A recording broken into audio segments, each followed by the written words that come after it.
एक दिन नारद जी कंस के पास पहुंचे हैं और जाके कहा, अरे कंस, क्या तुम्हें पता है कृष्ण ही देवकी की 8वीं संतान है? कहाँ पता है। नारद जी ने कहा, तो उसे मारते क्यों नहीं हो? कहा, भैया क्या बताएं, जितने लोगों को भेजा हमने वो गए तो, पर लौट के कोई नहीं आया। नारद जी ने कहा, तो भेजते क्यों हो? कृष्ण और बलराम को धनुष यज्ञ का मेला दिखाने के बहाने यहीं बुला लो, और जब वो आ जाए तो सब असुर इकट्ठा होकर के मार लेना कृष्ण बलराम को, यहाँ कोई बचा भी नहीं पाएगा। कंस ने कहा, आपकी जय हो नारद जी, अच्छा उपाय बताया। तुरंत नारद जी वहाँ से अंतर ध्यान हुए और पहुँचे हैं वृंदावन। ठाकुर जी बैठे हुए थे। कहा, ठाकुर जी प्रणाम। कहा, आइए आइए बाबा, कैसे आना हुआ? कहा, एक बात बताइए गोविंद, बंसी ही बजाते रहेंगे कि पापियों को भी मारेंगे? भगवान ने कहा, क्या मतलब? बोले, कंस का पाप बढ़ रहा है, कब मारेंगे कंस को? भगवान ने कहा, मामा जी के पास गए थे क्या? मामा जी के पास गए थे? कहा, हाँ, कंस मामा के पास से ही होके आ रहा हूँ। भगवान मुस्कुराए, कहा, नारद जी, अगर मामा जी के पास गए थे इसका मतलब मामा जी का काम तमाम होने वाला है। आप जाइए, मैं समझ गया अब आगे क्या करना है। नारद जी ने कहा, नारायण नारायण नारायण। नारद जी अंतर ध्यान हुए और इधर अब कंस ने भूमिका बनाई धनुष यज्ञ की। धनुष यज्ञ का आयोजन रखा। अक्रूर जी को बुला करके कहा, अक्रूर, तुम जाओ कृष्ण और बलराम को धनुष यज्ञ का मेला दिखाने के लिए ले आओ। अक्रूर जी जाना नहीं चाहते, लेकिन जबरदस्ती आज कंस ने भेजा है। जैसे ही रथ लेकर वृंदावन की ओर चले हैं, अक्रूर जी रो पड़े, वाह रे ठाकुर जी वाह, तेरी लीला तो तू ही जाने प्रभु, तुम ही जानो प्रभु। अरे कोई आपके द्वार पर आना चाहता है तो आने नहीं देते, और मैं नहीं आना चाहता हूँ तो जबरदस्ती बुला रहे हो। हे प्रभु, आपको पता है मैं आपको क्यों लेने आया हूँ, लेने आ रहा हूँ? अरे बुलाना ही था तो दर्शन के लिए बुला लेते। मैं कितना बड़ा पापी हूँ कि तुम्हें कंस मारना चाहता है और उसमें पाप में भागीदारी सुनिश्चित कर रहा हूँ, तुम्हें लेने के लिए जा रहा हूँ। पता नहीं आप मुझे माफ़ करेंगे कि नहीं करेंगे। इसलिए हे गोविंद, यही विनती है, जब तेरे दरवाजे आऊँ ना तो एक बार इस अधम को अपने हृदय से लगा लेना, मैं जानूंगा कि मेरा कल्याण हो गया, मेरी सारी इच्छा पूरी हो गई। ये इच्छा करते हुए अक्रूर जी चले हैं। इधर शाम का समय था। कृष्ण बलराम दोनों गौदोहन करने के लिए गौशाले में बाल्टी लेकर जा रहे थे। इतने में अक्रूर जी का रथ आते दिखा। कृष्ण बलराम दोनों ने बाल्टी फेंक दी। काका जी आ गए, काका जी आ गए कह करके दौड़े और अक्रूर जी को हृदय से लगा लिया है। सच्चाई अक्रूर जी के आंख में आंसू आ गए। वाह ठाकुर वाह, किसी को काका बनाते हो, किसी को पिताजी बनाते हो, पर जगत के माई बाप तो आप ही हो, तेरी लीला तो तू ही जाने। इतने में नंद बाबा आ गए, स्वागत करके भवन में ले गए। बातचीत करते करते रात्रि के 8 बज गए। 10 मिनट आप लोग कथा को बिल्कुल ध्यान से सुनिएगा। बातचीत करते करते रात्रि के 8 बज गए। यशोदा मैया भोजन निकाल रही थी। इतने में नंद बाबा ने पूछ लिया, अक्रूर जी, हम गरीबों की याद आज कैसे आ गई आपको? अक्रूर जी ने कहा, भैया अपने से नहीं आया हूँ, आज भेजा गया हूँ। नंद जी ने कहा, किसने भेजा है? कहा, पापी कंस ने भेजा है। क्यों भेजा है? अक्रूर जी ने कहा, धनुष यज्ञ का मेला रखा है उसने, कृष्ण और बलराम को लेने के लिए भेजा है। यशोदा मैया भीतर से बोली, हम तो नहीं जाने देंगे अपने बच्चों को। अक्रूर जी ने कहा, भाभी जी आया हूँ तो लेके ही जाऊंगा, खाली हाथ नहीं जाऊंगा। यशोदा माँ बोली, बिना माँ बाप की आज्ञा के लिए जाओगे?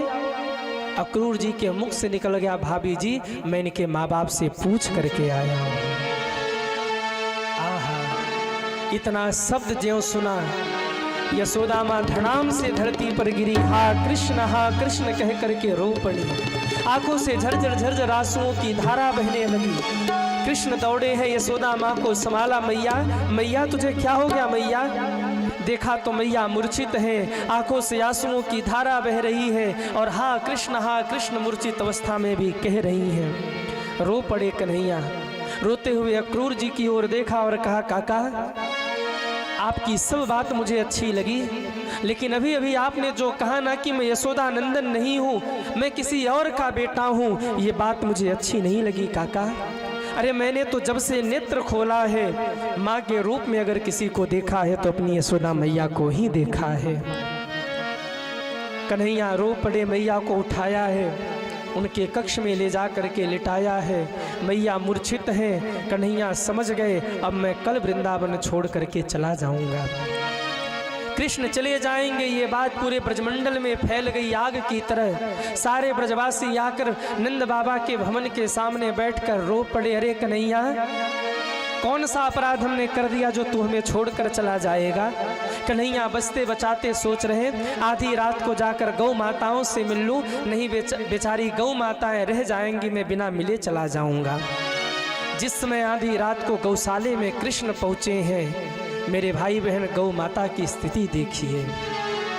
कोई गौ माता आज बैठी नहीं है, किसी ने अपने बछड़े को दूध नहीं पिलाया है। सारी गौ माता खड़ी है एक जगह, आंखों से झरझर झरझर आंसुओं की धारा बह रही है।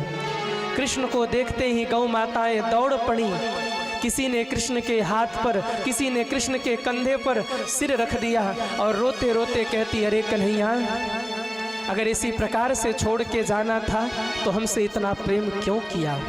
हे कृष्ण, यदि आज तुम छोड़कर चले गए तो हम भूली हुई गैयाओं को आज के बाद मार्ग कौन दिखाएगा, हमें बंसी की धुन कौन सुनाएगा। छोटे छोटे बछड़े कन्हैया के आसपास आके खड़े हो गए, रो पड़े, अरे कन्हैया आज के बाद हमें जंगल चराने के लिए कौन लेकर के जाएगा। कृष्ण ने जब ये स्थिति देखी, ज़्यादा देर वहाँ रुक नहीं पाए, लौट करके घर में आ गए। सोचा थोड़े समय माँ के पास जाके बैठ लूँ, कल के बाद न जाने कब मौका मिले। माँ के कक्ष में पहुँचे और जैसे ही माँ के कक्ष में पहुँचे, पलंग पर हाथ रखा, मैया मैया मैया, देखा तो पलंग पे यशोदा मैया नहीं थी। कन्हैया व्याकुल हो गए, अरे मैया तू कहाँ है मैया। घूमते हुए ढूंढते हुए जाकर देखा तो एक कोने में एक खम्भे से सिर टिकाकर यशोदा मैया रो रही थी। कन्हैया जाके माँ की गोद में बैठ गए, मैया तू काहे को रोए मैया, काहे को रोए मैया, मैं कल जाऊंगा, परसों आ जाऊंगा। जैसे ही अपनी पीताम्बरी से मैया के आँख के आंसुओं को पूछा, मैया ने हाथ जोड़ करके कहा, कन्हैया तू सच बताना तू किसका बेटा है। ये दुनिया वाले कहते हैं तू ये देवकी नंदन है, तू बता तू किसका बेटा है। कन्हैया रो पड़े, मैया ऐसा प्रश्न क्यों करती है मैया, मैंने तो जब से नेत्र खोला है माँ के रूप में आपको ही देखा है, तू ही मेरी मैया है। यशोदा मैया रो पड़ी, अरे कन्हैया झूठ बोल रहा है ना मुझसे, मुझे तो आज पता चला तू मेरा बेटा नहीं है, तू तो देवकी नंदन है। मैं तो तेरी धाय माँ हूँ जिसने तुझे पाल पोस करके बड़ा किया। कन्हैया मुझे पता है तू रोकने से रुकेगा नहीं, इसलिए जाते जाते ये अभागिन यशोदा हाथ जोड़कर तेरे से एक भीख मांगती है। कन्हैया मुझे नहीं पता था कि तू मेरा बेटा है, अगर मुझे पता होता कि तू मेरा बेटा नहीं है ना तो मैं तुझे कभी उखल से नहीं बांधती लाला, मैं तो कभी तेरे कान नहीं खींचती। अगर मुझे पता होता कि तू देवकी नंदन है तो मैं तुझे कभी छड़ी लेकर नहीं दौड़ाती। इसलिए कन्हैया अगर हो सके ना तो सूकल बंधन की लीला को सदैव सदैव के लिए भुला देना। नहीं वो देवकी क्या सोचेगी मेरे बारे में। कन्हैया के आंख में आंसू आ गए, कहा मैया मैं उस उखल बंधन की लीला को तो जीवन भर नहीं भूल सकता, वो लीला तो मुझे जीवन भर स्मरण रहेगा। सुबह हुआ, मैया ने आटा गूंद कर रोटी बनाया, लाला को स्नान करा रही, रोती जा रही है, सिर पे मुकुट बांध रही, रोती जा रही, पीताम्बरी पहनाती, रोती जा रही, कमर में काला पटका बांधा, बंसी फंसाया और जो माखन रोटी लेकर रोटी तोड़कर माखन लगाकर कन्हैया को खिलाने को हुई, कन्हैया के आँख से झरझर झरझर आंसुओं की धारा बहने लगी। अरे भैया आज के बाद ये माखन रोटी कौन खिलाएगा, मथुरा का राज्य मुझे मिल जाएगा, मैं सम्राट बन जाऊंगा, लेकिन ये यशोदा माँ के हाथ से माखन रोटी नहीं मिलेगी। मैया मुख का ग्रास कंठ में अटक गया, कन्हैया भोजन कर नहीं पाए। मैया एक टोकरी में कुछ बांध कर ले आई और कहा कन्हैया मैं इसे रथ में रख देती हूँ। कन्हैया ने पूछा मैया है क्या? मैया कहती लाला तेरे बचपन के सारे खिलौने हैं, ले जा कर के देव की बहन को दे देना, कहीं उसको ये न लगे कि मेरे बच्चे का पालन पोषण ठीक ढंग से नहीं हुआ। और लाला एक पोटली में मैंने तेरे लिए भोजन भी बांध दिया है, रास्ते में भूख लगे ना लाला तो भूखे ना रहियो, कुछ खा लियो, और माखन भी मैंने थोड़ा सा रख दिया है, माखन का भोग जरूर लगा लियो।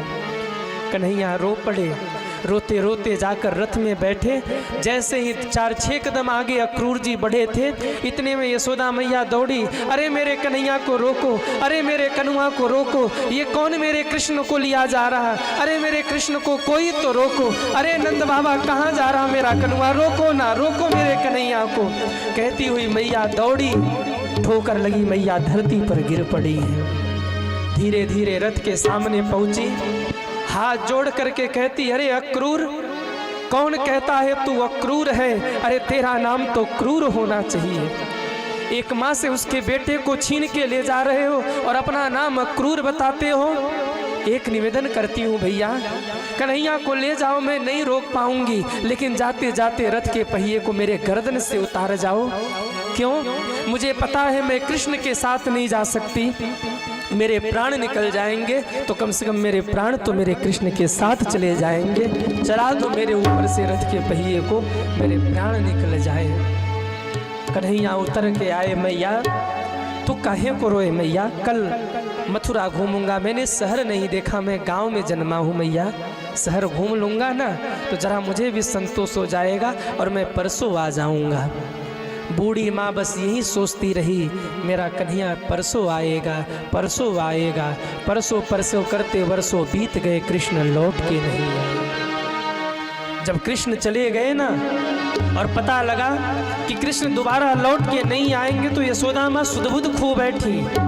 जब सुबह होता, जाकर कृष्ण जिस कक्ष में रहा करते थे, उस दरवाजे की कुंडी को बजाती थी, अरे कनुआ, कन्हैया उठ जाना बेटा, सुबह हो गई, कितना सोएगा, सुबह हो गई, चलो चलो उठो, गैया चराने जाना है। और जब बार बार वो दरवाज़ा पीटती, दरवाज़ा नहीं खुलता, नंद बाबा पीछे से आके कंधे पर हाथ रखते, अरे यशोदा कृष्ण तो कब का छोड़ के चला गया। कहती नहीं नहीं मेरा कन्हैया भीतर सो रहा, कन्हैया भीतर सो रहा। दरवाजा खोलती, जाकर ढूंढती है, कन्हैया नहीं मिलते। कहती है बाबा मुझे पता है मेरा कृष्ण गौशाले में गया होगा। दौड़कर गौशाले में जाती है, गायों के पीछे जा जा के ढूंढती है। नंद बाबा समझाते हैं अरे यशोदा कन्हैया तो कब का चला गया। ढूंढते ढूंढते मूर्छित हो जाती हैं, कृष्ण नहीं मिलते हैं। इतनी रोई यशोदा मैया, आंख के काजल बह के यमुना जी में मिल गई, यमुना जी भी काली हो गई सज्जनों। कृष्ण निकल गए, मोह माया तोड़ करके, सारे बंधन तोड़कर आज कृष्ण जा रहे, सामने गोपियां खड़ी हैं। आज सबसे पीछे राधा रानी है। वैसे तो राधा रानी आगे होती थी, लेकिन आज सबसे पीछे खड़ी थी।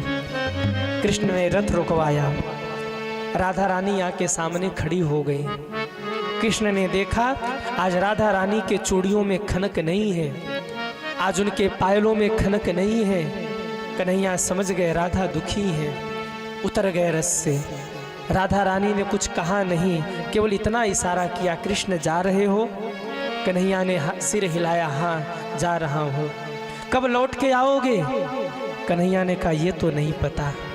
जो इतना शब्द कहा, राधा रानी की आंख से आंसुओं की धारा बहने लगी। अरे कृष्ण जाओ, हम नहीं रोकते, और हम गरीबों की याद भी कहाँ आएगी। अब तो तुम मथुरा के राजा बन जाओगे, फिर द्वारिका के सम्राट बन जाओगे, लेकिन कृष्ण कभी हम गरीबों की याद आ जाए ना तो हमारे वृंदावन आते जाते रहना। इन ग्वाल बालों को, इन गोपियों को ऐसे मत भूल जाना। कन्हैया आप जा रहे हैं जाइए, लेकिन जब जब हम गरीबों की याद आए तो वृंदावन आते जाते रहना, कम से कम हम गरीबों को आपका दर्शन तो हो जाएगा।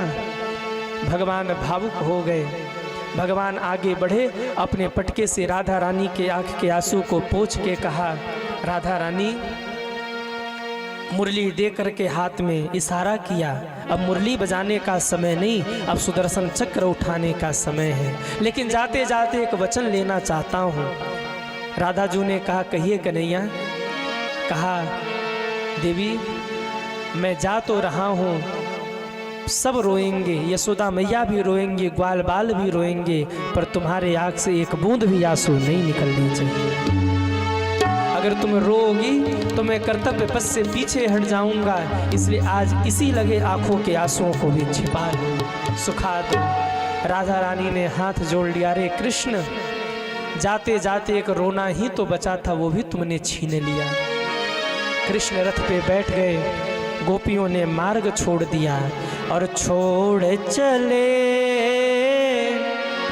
आज हमारे श्याम, बिरज को छोड़ चले, छोड़ चले आज हमारे श्याम, बिरज को छोड़ चले, मुख मोड़ चले आज हमारे श्याम, बिरज को छोड़ चले, मुख मोड़ चले आज हमारे श्याम, बिरज को छोड़ चले।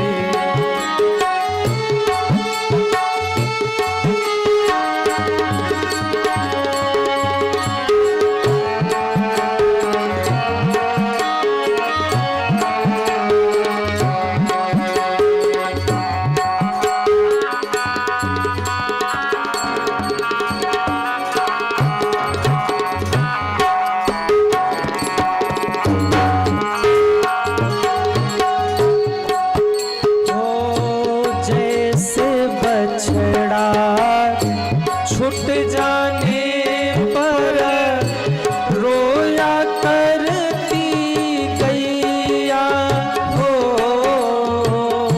जैसे बछड़ा छूट जाने पर रोया करती गैया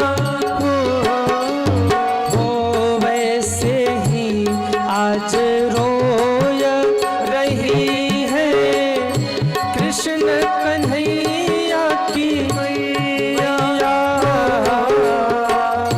वैसे ही आज रोए रही है कृष्ण कन्हैया की मैया।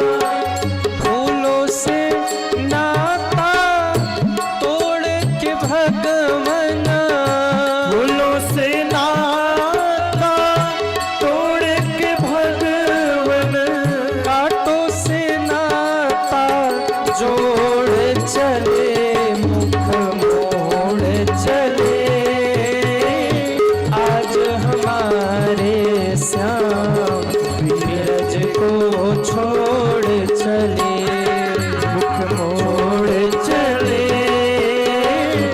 आज हमारे श्याम, बिरज को छोड़ चले।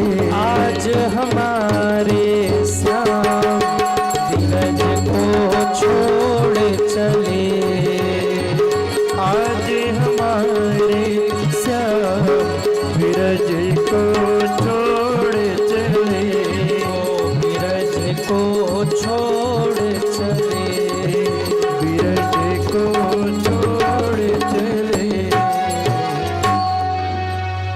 छोड़ चले आज हमारे श्याम, बिरज को छोड़ चले। वृंदावन को छोड़कर चले। मार्ग में अक्रूर जी को अपने स्वरूप का दर्शन कराया, पहुंच गए मथुरा। इधर पीछे से ग्वालवाल भी पहुँचे, और जब ग्वालवाल पहुँचे तो भगवान को बड़ी प्रसन्नता हुई। भगवान ने नंद बाबा से कहा, बाबा अगर आप आज्ञा करो तो हम जरा मथुरा घूम लें। दाऊ को कहा, दाऊ तुम भी साथ इसके जाओ। क्यों, ये अकेले जाएगा ना तो कहीं ना कहीं पंगा लेगा, क्योंकि इसकी आदत है, ये खाली नहीं बैठता। कृष्ण और बलराम दोनों आपस में देखकर मुस्कुराए, बाबा जब तक पंगा नहीं लेंगे तब तक मामा जी को कैसे निपटाएंगे, मामा जी को भी तो निपटाना है। कृष्ण बलराम दोनों चले। मथुरा वासियों ने स्वागत किया। ग्वाल बालों ने कहा कन्हैया हम तो गैया चराने वाले कपड़े पहन के आगे, भैया कहीं से कपड़न की व्यवस्था कर दो। एक कंस का धोबी था, कंस के कपड़े धुल के जा रहा था। कन्हैया ने आवाज लगाई, मामा जी राम राम। वो धोबी देखते ही पहचान गया, अच्छा तू ही कृष्ण है जिसने पूतना मारे, अभी मैं तेरा काम तमाम करता हूँ।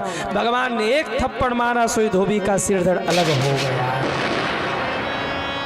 ज्यों धोबी मरा, ये धोबी कोई और नहीं, वही रामा अवतार वाला धोबी था जिसने सीता जी को ताना दिया था। भगवान ने हिसाब किताब बरोबर कर दिया। सारे धोबी घाट छोड़ के भग गए। भगवान ने कहा ग्वाल बालो जिनको जो कपड़े चाहिए फटाफट पहन लो। अब सारे ग्वाल बालों ने, किसी ने नीले, किसी ने पीले, किसी ने हरे, किसी ने लाल कपड़े पहने। लेकिन एक समस्या हो गई। क्या?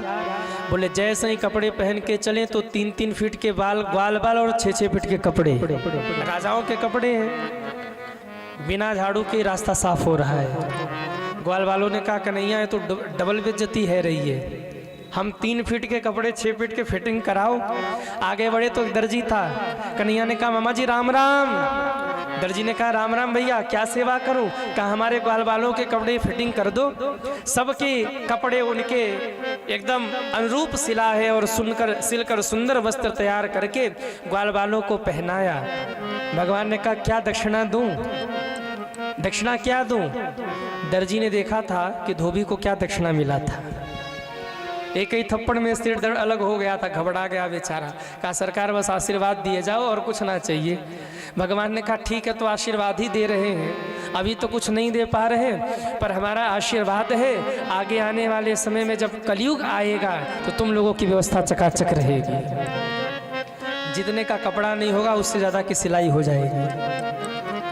और देखिए दर्जी जो कपड़े सिलते, क्या भगवान की कृपा है, जितने का कपड़ा नहीं उतने की सिलाई। हाँ तो बोले अब यहाँ से भगवान आगे बढ़े।